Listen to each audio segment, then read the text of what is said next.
नमस्कार मंडळी, स्टार प्रवाह वाहिनीवरील ठरलं तर मग ह्या मालिकेच्या पुढील येणाऱ्या भागामध्ये आज आपण पाहणार आहोत. नागराजला पोलिसांनी अटक करून घेऊन गेलेले असतात आणि त्यावेळेस सर्वजण चिंतेमध्ये पडलेले असतात आणि विचार करतात नागराजने असे का केले असावे. तेव्हा अर्जुन हा रविराज आणि सर्वांना बोलतो, सिनियर, मला वाटते त्याने फक्त तुझी प्रॉपर्टी घेण्यासाठी हे सर्व केले असावे. त्यानंतर आपण पाहतो सर्वजण हे अर्जुनच्या घरी जातात आणि अर्जुन हा पूर्ण आजी प्रताप सर्वांना सांगतो की 22 वर्षापूर्वी सिनियर आणि प्रतिमा आत्यावर जो हल्ला झाला होता त्याचा पण मास्टरमाइंड शोधत होतो आणि तो मास्टरमाइंड मिळालेला आहे. आणि तेव्हा प्रताप विचारतो कोण आहे तो, आणि रविराज सांगतो की तो माझा भाऊ आहे नागराज किल्लेदार. आणि नागराजचे नाव ऐकल्यानंतर पूर्ण आजी आणि प्रतापला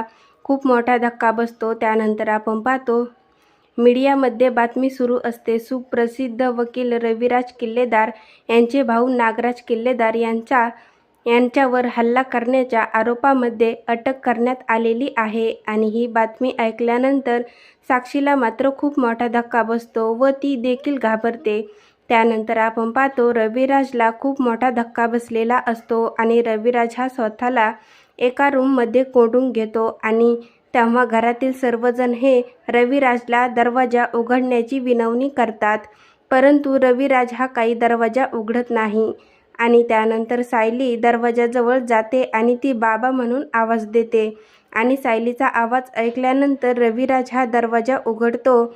आता पुढे येणाऱ्या भागामध्ये प्रियाचे देखील खोटारडेपणा सर्वांच्या समोर उघड होणार का व सायली रविराजची खरी मुलगी आहे हे सत्य उघड होणार का, हे पाहणं खूपच मजेदार ठरणार आहे.